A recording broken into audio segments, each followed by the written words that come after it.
You never forget the moment when a crowded airport turns into your personal stage of humiliation. Strangers staring, whispers spreading like fire, the shame burning into your skin. I remember standing there, my hands cuffed behind my back, as two immigration officers laughed at me like I was some common criminal. And the worst part, I let them. I didn't fight back. I didn't reveal who I was. I swallowed every insult, every smirk, every degrading word, because I knew something they didn't. They thought I was a nobody, a liar, a woman trying to fake her way into a country I had nearly died protecting. What they didn't know, what no one in that terminal knew, was that I was a Navy SEAL, decorated, blooded, and scarred from missions they couldn't even imagine. And in just a few minutes, their world was about to flip upside down. But let me start at the beginning. Asterisk. It was supposed to be just another day. I had been on leave for the first time in almost a year. The military had taught me how to live out of a bag, how to sleep in places most people wouldn't step foot in, and how to blend into a crowd so well that I could vanish in plain sight. Still, traveling as a civilian felt strange. I wasn't wearing a uniform. I wasn't carrying a rifle. Just a simple pair of jeans, a black hoodie, and a backpack with the bare essentials. To anyone else, I looked ordinary, maybe too ordinary. I had chosen this particular flight because it was quiet, early morning, the kind of crowd that shuffled through airports half asleep and uninterested in anything beyond their coffee. That's what I wanted, invisibility. But invisibility comes with a price. I walked up to the immigration counter, sliding my passport across the desk with the same calm expression I'd learned to use in interrogation rooms overseas. Blank face, controlled breathing. A soldier knows how to wait. The officer, a man in his late 40s with thinning hair, barely glanced at me before flipping open my passport. He scanned the page, his eyes narrowing slightly. Then, without a word, he tapped something into his computer. His colleague, a younger woman with a sharp bob haircut, leaned over and frowned at the screen. They exchanged a look, not the kind of look you ignore. "Ma'am," the man said finally, "could you step aside for additional screening?" I nodded, calm, composed. Inside, though, a familiar spark of irritation lit in my chest. I had been through this dance before. My records weren't exactly the kind that blended seamlessly into a civilian database. Some things were classified. Some things didn't exist at all. That kind of shadow leaves gaps. And gaps make people suspicious. They led me to a side area, one of those small cordoned-off rooms with glass walls where the whole world could watch but not hear. That was the part that stung. The transparency of humiliation. Strangers passing by with rolling suitcases, slowing just enough to gawk. The young female officer spoke first. Her tone was already sharp, rehearsed, like she enjoyed this part of the job a little too much. "Where exactly are you coming from, miss?" She looked at my passport again. "Daniels. From Berlin," I answered evenly. And before that, I paused just long enough to make her suspicious. Truth was, before Berlin, I hadn't been anywhere that could be stamped neatly into a passport. Jungle operations. Reconnaissance. A mission we weren't supposed to exist on. "I travel a lot," I said simply. "That's not an answer." Her partner smirked. "It's a dodge." I kept my face neutral, my voice steady. "It's the truth." The questions piled up quickly, layered one over another like waves meant to drown me. Why was I traveling alone? Why was there barely any luggage? Why were there inconsistencies in the record of my last entries and exits? Each question, I answered with the same calm detachment. I had endured worse, much worse. But they weren't just asking, they were digging.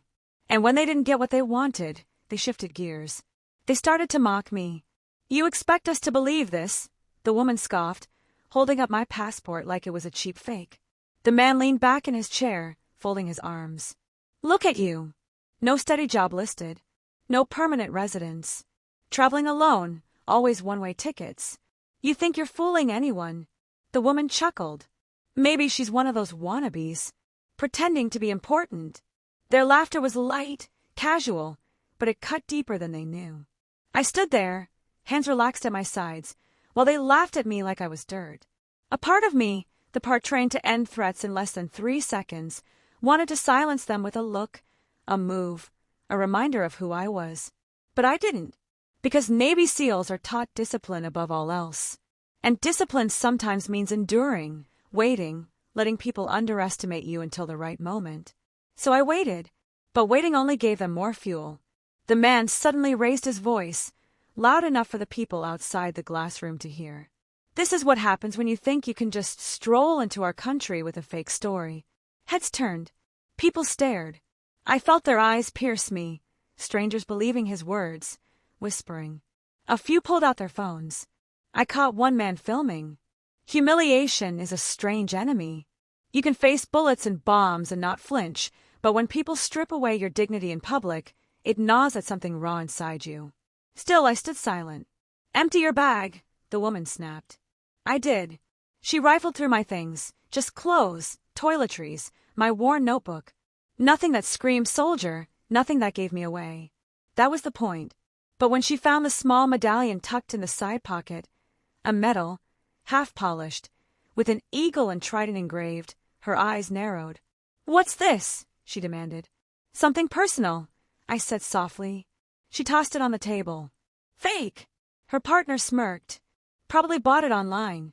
They laughed again. And that was when the room shifted. Not for me, but for them. Because as she tossed the medal aside, another officer stepped into the room. Not just an officer, someone with weight in his walk, authority in the way the younger staff straightened at his presence. The new arrival picked up my passport. He studied it for a long moment, then looked at me. His eyes flickered with something, recognition, hesitation. "Run this again," he ordered the others. His voice was low, but it carried power. They hesitated, confused. "Sir, we already." "Do it." The younger woman tapped furiously at her computer. Seconds later, the screen flashed something that made her face pale. Her smugness evaporated. She looked at me, then back at the screen, then at the older man. This can't be right," she whispered. The superior officer's gaze locked on me again. He spoke quietly, firmly. "What's your unit?" I didn't answer. I didn't need to. He picked up his phone. "Get me someone at the Department of Defense. Now." The air in the room thickened. Their laughter was gone. In its place, tension spread like wildfire. For the first time since stepping into that room, I let myself breathe a little deeper. Because the game was about to change. His silence in that room was thicker than smoke. A moment ago, they had laughed at me. Now, they couldn't even look me in the eye. The superior officer held my passport like it was a live grenade, his fingers tense, his jaw locked. I didn't say a word. I didn't need to. For the first time since they pulled me aside, the weight shifted and they felt it. The younger officer, the woman with the sharp bob haircut, stared at the computer screen as if it had betrayed her. She tapped a few keys, refreshed the page, tried again. Same result. Her face grew paler by the second. This doesn't make sense," she muttered. The older officer leaned over, looked at the monitor, then leaned back, his lips pressed into a thin line. The arrogance was gone. He avoided my eyes now, his earlier laughter turning into a quiet shame that filled the space like static. The superior didn't waste time. He pulled out his phone, turned his back slightly and dialed. His voice was low but firm, each word sharp. "This is Officer Grant at JFK. I need confirmation on an ID, urgent. Sending details now." A pause. His eyes flicked toward me, then back to the floor. "Yes, that's correct. Female. Name. Daniels." Another pause. His expression changed, his posture stiffening as the person on the other end spoke. I couldn't hear the words, but I knew the tone. I had heard it before. Authority recognizing authority. When he finally hung up, the room felt like a storm about to break. He exhaled slowly, then turned back toward his staff. "Step outside. Both of you." "But sir," the younger woman began. "Now." His voice cracked like a whip. They obeyed instantly, leaving the glass room and closing the door behind them. Their faces lingered for a moment on the other side, uncertain, ashamed but still curious. They wanted to know. Everyone did. The superior set the phone down, placed my passport carefully on the table, and looked me dead in the eyes. "I know who you are." I stayed silent. Years of training had taught me that silence was often the sharpest weapon. "You should have told them," he said finally. I tilted my head slightly. and ruin their fun. He almost smiled, almost, but the gravity of the situation pulled it back. They ran your name through the system. It lit up like a Christmas tree. You know how rare that is. I did. My file wasn't just sealed. It was locked behind clearance levels most people in uniform would never even sniff at. For it to pop up on an immigration screen meant someone had deliberately loosened the leash, if only for a moment. He leaned closer. You're a SEAL. The word hung between us. 3 little letters, heavy as lead. He didn't say female SEAL. He didn't need to. The rarity of it was implied. There were only a handful of us, and fewer still who had been deployed in the kinds of operations I had. My reputation preceded me, even if my face never did. I didn't expect to see your name outside of a classified report, he said quietly. Neither did I replied. As I stood there, my mind drifted back to one of the missions that had earned me the kind of clearance that now terrified those officers. It was deep in the South American jungle, the air thick with humidity, the ground alive with insects. Our task was to extract a diplomat held by a cartel, a man whose disappearance had sparked whispers of war. I was point on the entry. The memory came back in fragments, the creak of bamboo under my boots, the distant hum of cicadas, the muffled cries of a hostage. We hit the compound at 0300. Silent, surgical. My team flowed like water, each move rehearsed, each breath calculated. But things never go as planned. A guard spotted us too soon. A shot rang out. Chaos erupted. I remember dragging the diplomat out under a hail of gunfire, bullets shredding the air around us. I remember the sting of pain as one grazed my shoulder. But I didn't stop. Couldn't. That man's life meant the difference between stability and collapse. We made it out. Barely. And when we did, his first words were, I thought you were just a girl. Even then, humiliation followed us. Even then, they underestimated. Back in the airport room, I pushed the memory aside. The superior officer, Grant, studied me with a strange mix of respect and discomfort. He wanted to say something, maybe even apologize for his subordinates, but the words stuck in his throat. Instead, he said, They'll be back in a moment. They know now. The whole department will know in 5 minutes. I shrugged. Let them. You don't care. I've faced worse than stares and whispers. His jaw tightened. Still, they crossed a line. I didn't answer. Because the truth was, I had let them cross it. I had wanted them to. Let them laugh. Let them sneer. Let the world underestimate me. Because every time they did, the revelation cut deeper, left scars not on me but on them. The door opened again. The 2 officers stepped back in, their demeanor completely transformed. Gone was the arrogance. Gone was the mocking tone. They stood straighter, their eyes lowered, almost like children who had been caught lying. The older man cleared his throat. Miss Daniels, we apologize for the inconvenience. There was a miscommunication. I almost laughed. Miscommunication. That was the word they used to paper over humiliation, to erase the sound of their laughter from a few minutes ago. The younger woman tried to meet my gaze, but her eyes darted away. We didn't know. Didn't know what? I asked softly. She swallowed hard. Who you were? I leaned back in the chair, folding my hands calmly in my lap. That's the point, isn't it? They shifted uncomfortably. Grant finally intervened. Miss Daniels, your documents are cleared. You're free to continue your travel. But I didn't move. I wanted them to sit in that silence a little longer, to feel the weight of their mistake.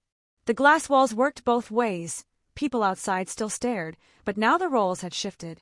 The officers were the ones under the microscope, their shame visible to the crowd. Their humiliation sparked another memory. Another time I had been underestimated.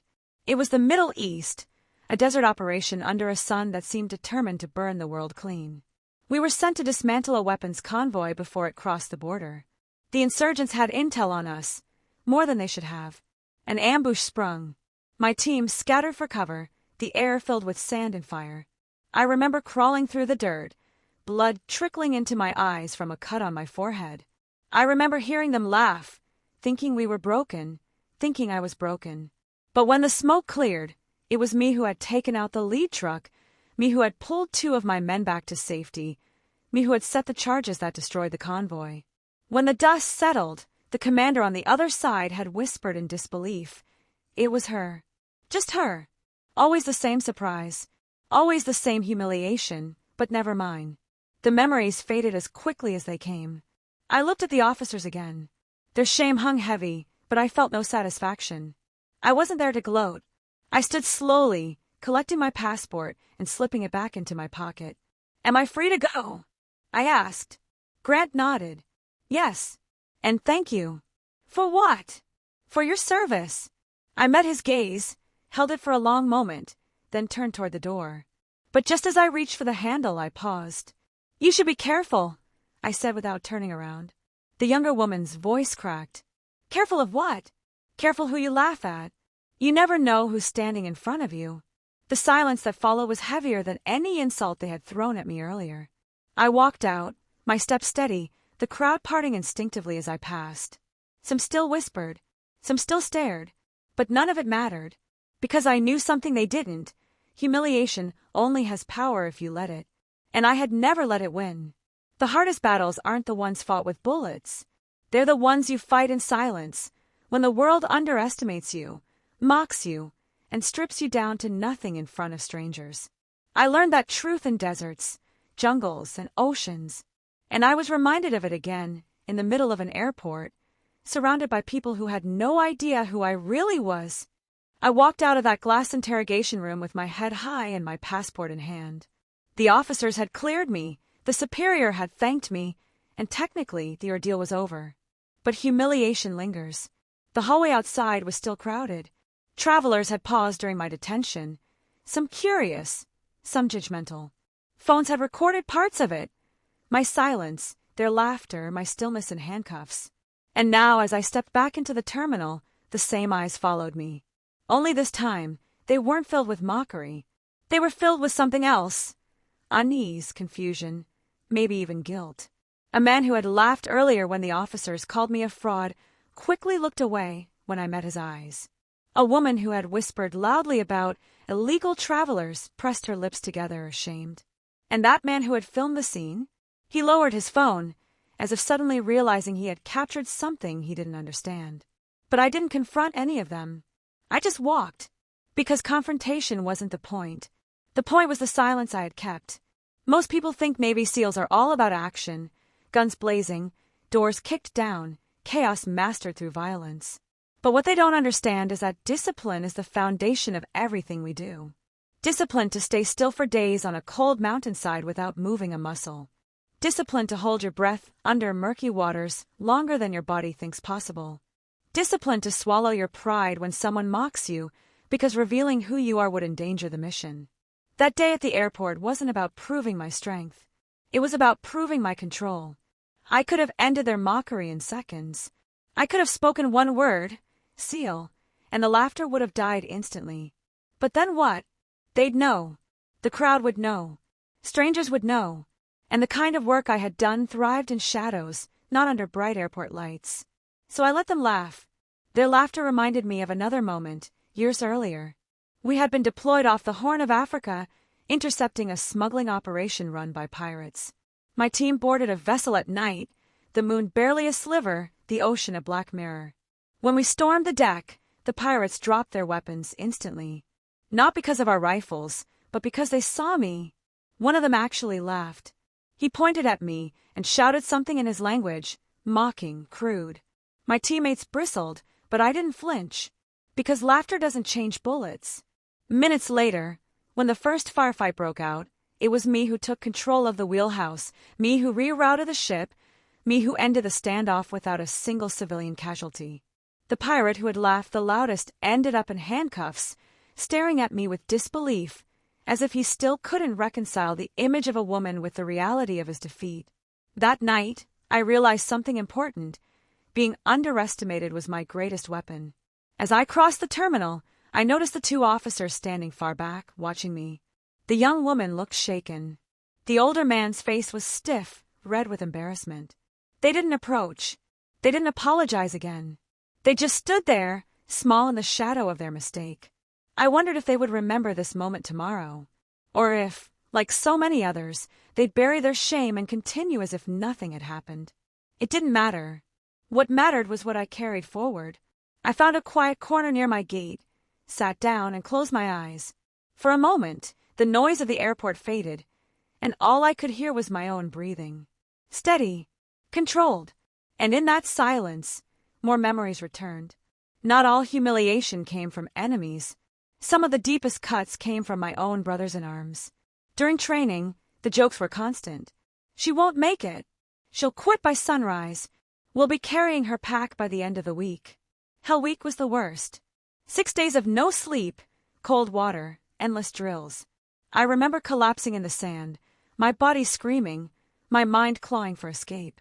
One of the instructors leaned down, his face inches from mine, and whispered, "You're done. You're weak.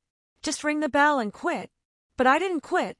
I carried logs on my shoulders until my arms bled. I crawled through mud until my knees turned raw. I pushed beyond the breaking point, and when I thought I had nothing left, I dug deeper. By the end of Hell Week, half the men were gone, and I was still standing. Some still hated me for it. Some never forgave me for succeeding where they had failed. But the trident pinned to my chest afterward wasn't just a symbol. It was proof. Proof that silence, endurance, and resilience could outlast ridicule. Sitting at the airport, I thought about that trident. The one I had earned with blood, sweat, and silence. The officers hadn't seen it. The crowd hadn't seen it. They had only seen what they wanted to see. A woman, alone, suspicious, unimportant. And maybe that was fine. Maybe that was the way it was supposed to be. Because medals and titles don't protect you from humiliation. They don't stop people from underestimating you. What protects you is knowing who you are deep down, no matter what the world says. As I sat there, I felt someone step closer. I opened my eyes and saw a young girl, maybe 12 years old, standing hesitantly with her mother a few feet behind. She looked nervous but curious. "Excuse me," she said softly. "Are you a soldier?" Her mother looked embarrassed, about to pull her away, but I smiled faintly. "Something like that." The girl's eyes widened. "You didn't get scared, did you? When they were mean to you?" Her innocence cut deeper than the officer's insults ever could. "No," I said gently. "I wasn't scared. Sometimes you let people think what they want, because the truth isn't for everyone to know." She nodded like she understood, even if she didn't fully. Then she whispered, "You looked really brave." And just like that, the humiliation of the past hour felt lighter. Her words reminded me of one last memory. It was in a crumbling village overseas, civilians trapped by insurgents. We had been ordered to hold position until reinforcements arrived, but I heard the cries of children inside one of the houses. I didn't wait. I moved. I remember breaking through the door, smoke choking the air, the crack of gunfire echoing. I remember pulling 3 children out, their faces streaked with ash and tears. Later, when the dust settled, one of them had looked up at me with the same wide-eyed admiration that little girl at the airport now carried. And I realized something. We don't fight for medals, or recognition, or applause. We fight so someone else can look at us and feel safe. The boarding call echoed through the terminal. People began to line up, their earlier curiosity already fading into the noise of travel. I stood, shouldering my backpack. The officers were gone now, maybe hiding in some back office, licking their wounds. The superior had disappeared too, leaving only the memory of a serious gaze. As I walked toward the gate, I carried no anger, no desire for revenge. Only a quiet truth. Humiliation doesn't define you. Titles don't define you. What defines you is how you endure, how you carry yourself when the world tries to strip you bare. And as a Navy SEAL, I had learned that silence could be the loudest answer of all. People will always try to humiliate you, to drag you down to the level of their insecurities. Let them. Smile, stay silent, and keep walking. Because the truth will always outlast the laughter. And when it does, it speaks louder than anything else ever could. It's funny how silence can weigh more than 1,000 words. That day, walking onto the plane with nothing but my backpack and my thoughts, I carried the silence of everything that had happened in the airport. The humiliation, the reveal, the shame in their eyes, and the respect in others. But the heaviest silence was the one inside me, the silence of years of battles no one would ever see. The narrow aisle felt almost suffocating as I walked to my seat. Passengers stole glances. Some curious, some cautious, some even respectful. Word had spread quickly, apparently. I sat by the window, the hum of the aircraft vibrating faintly beneath my feet. For the first time all day, I felt a sliver of privacy. Just a small bubble where I could finally breathe. As the plane doors closed, the chatter of passengers dimmed into background noise. I pressed my forehead against the cool window and let the weight of the day settle. Humiliation was supposed to feel crushing, but instead, I felt lighter. Because they hadn't broken me. Strength isn't always about how much you can lift, how fast you can run, or how many enemies you can take down. Real strength is quieter. It's carrying scars that no one sees. It's enduring mockery without retaliation. It's staying calm when the world throws fire in your face. Most people will never understand that kind of strength. And honestly, I don't expect them to. What matters is that I understand it, that I live it, that I prove it, even when no one is watching. As the engines roared and the plane began to taxi, another memory surfaced, one I hadn't thought about in years. Afghanistan. A raid that went sideways. We had intel on a high-value target hiding in a mountain village. But intel is never perfect. When we breached, the place erupted in gunfire. My team scattered, taking cover, returning fire. And then there was me. Pinned down, bullets cracking against the wall inches from my head. My rifle jammed. My comms dead. For the first time in years, fear clawed at me. Real fear. The kind that whispers, this might be the end. I remember staring at the dirt floor, thinking of home. My mother's laugh. My brother's stubborn grin. The ocean I grew up swimming in. And then I heard it. A voice in my head. My instructor's voice from training. Silence is survival. Control your breath. Control your fear. Control everything you can. So I did. I slowed my breathing. Cleared the jam. Waited. Counted the rhythm of gunfire. And when I moved like a shadow. Fast. Precise. Alive. Minutes later, I rejoined my team. Shaken but standing. That night, as we flew back, I realized something. Silence wasn't weakness. Silence was what had saved me. The plane lifted into the sky, city lights shrinking into glitter below. Passengers settled in, but I still caught the occasional glance in my direction. A businessman 2 rows ahead leaned toward his wife and whispered something, his eyes flicking to me. A college kid with earbuds pretended not to stare but failed miserably. It didn't bother me. If anything, it reminded me that people will always talk, always assume, always try to define you based on a moment they witnessed. But none of them knew the full story. None of them ever would. And that was fine. Halfway through the flight, as the cabin lights dimmed, the man sitting beside me finally spoke. He was older, maybe late 50s, with kind eyes and calloused hands that told a story of their own. I couldn't help but notice what happened back there, he said quietly. I didn't respond at first. Just watched the dark sky outside. He continued, they didn't know who you were. But I think you taught them something. I turned to look at him. And what's that? He smiled faintly. That dignity doesn't need an audience.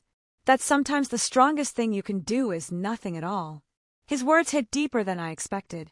Maybe because they were true. People often romanticize what it means to serve. They see medals, uniforms, flags waving in the wind.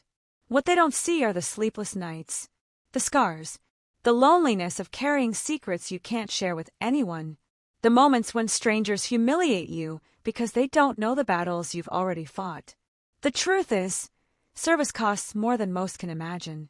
It costs pieces of your soul that you'll never get back. And yet, despite all of it, I'd do it again. Because service isn't about me. It's about the people who will never know my name, but will live their lives freely because of what we did in silence. I remember the day I was awarded my highest commendation. It was in a closed ceremony, no press, no public fanfare. Just my commanding officer, a few teammates, and a medal that gleamed faintly under dim lights. When he pinned it on me, he whispered, "The world will never know what you did, but we will. And sometimes that has to be enough." I looked at that medal later, alone in my quarters. It wasn't glamorous. It wasn't gold. It was just a piece of metal, etched with words that couldn't capture the reality of the mission. And I realized then that recognition was fleeting. The real reward was knowing that silence had saved lives. The captain's voice broke through the intercom, announcing our descent. Lights flickered back on, and the cabin stirred awake. As the plane tilted, I looked down at the patchwork of lights below. Somewhere down there were people who would never know me, never thank me, never even think of me. And that was the way it should be. Because I wasn't a hero in their story.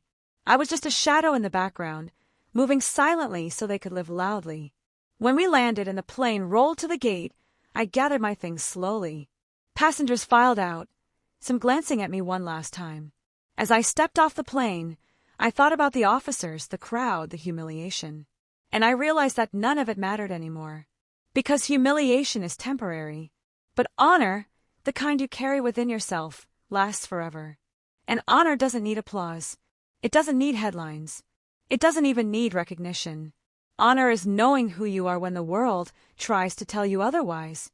They tried to humiliate me. They tried to strip me of dignity, to reduce me to nothing in front of strangers. But what they didn't understand was that dignity isn't theirs to take. It lives inside me. In every scar, every mission, every silent sacrifice. I am a Navy SEAL. Decorated, scarred, tested. But more than that, I am a woman who knows the power of silence. And in a world that often mistakes silence for weakness, I've learned the truth. Silence is strength. And strength speaks louder than humiliation ever could.